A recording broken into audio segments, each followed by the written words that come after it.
Hello, today I am going to show you how to create a poll question in Everywhere, and then show you how to embed that poll question in a wiki or a blog or something like that. So to create a poll, it's very easy, and I think this is one of the benefits of using Poll Everywhere.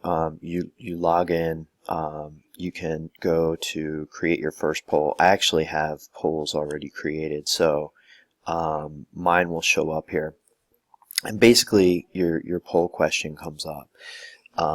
So if you're coming from a different part, if you're already looking at your polls to create a poll, you would just go to here.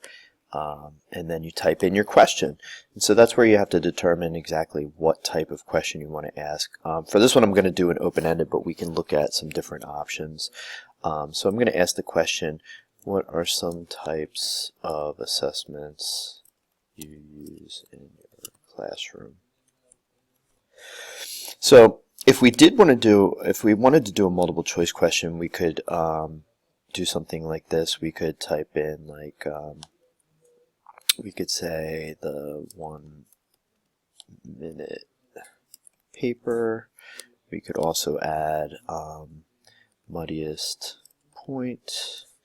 And if we wanted to continue to add items, we could say something like chain notes.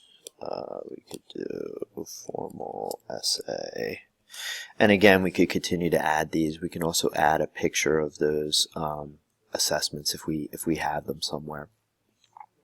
But for this one, I'm going to do an open-ended question, and again, depending on how I want my responses to be displayed, I can choose what the audience would see. So I think for this one, probably the best choice would be a text wall, and that'll just give you the items listed the responses listed one after another. We could do a word cloud, which I think again is pretty interesting, and this enables users to see their responses, and the responses build up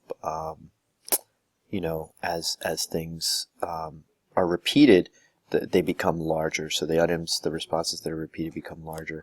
And you can also have a cluster which just kind of randomly arranges them in a cluster, or a ticker which shows the responses, and they scroll up the more the responses get. But I think for this purpose we'll do a text wall, which would be the best option. Another option you could do is a brainstorm. I haven't used this, so I don't really know exactly how it works, but it looks like there's some directions here that audiences can submit all of their ideas. So this would be good if it's just more of a general question, or if you're looking to generate ideas. And then again, another option would be to click an image and you can put the poll questions in there, but I think open-ended. And basically all you do is press create, and the poll is created. It takes a little bit. So a couple of things up here. This poll needs to be activated. So to activate the poll, you have to click on this, and that makes it active. I'm not going to activate it now because I have another poll that needs to be activated. You can ask your respondents to log in here and respond, or if they want to respond via text message, they can use their phones to text this phrase or whatever your course is that it's set up with or your account to this. I use this in a class, so this is the code that's there, and then they would give you this code to text in to the number to text to. I'm sorry. If you want to lock the poll, that would prevent responses from happening. Again, it's just something I can unlock it again. And another good thing to mention is that these presentation methods can change too, depending on, you can change the style, the color scheme, the title, different things like that. You can send out a test to see if it actually works, and over here to configure it, this is the website. This is the text messaging. You can also link it with Twitter if you want to use Twitter to do that. and then enable your respondents to respond in different ways, and then schedule when you want this to open or close.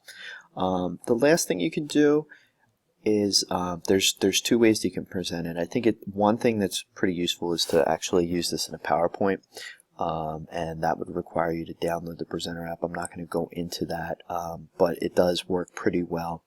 And the other way is to share the poll in different ways. So you can get a link through this. You can also embed the poll, which is something that I'm going to show you what to do. So you can embed this by copying and pasting the embeddable HTML code there, and then going to your other place. And if I'm going to use my wiki, I would go to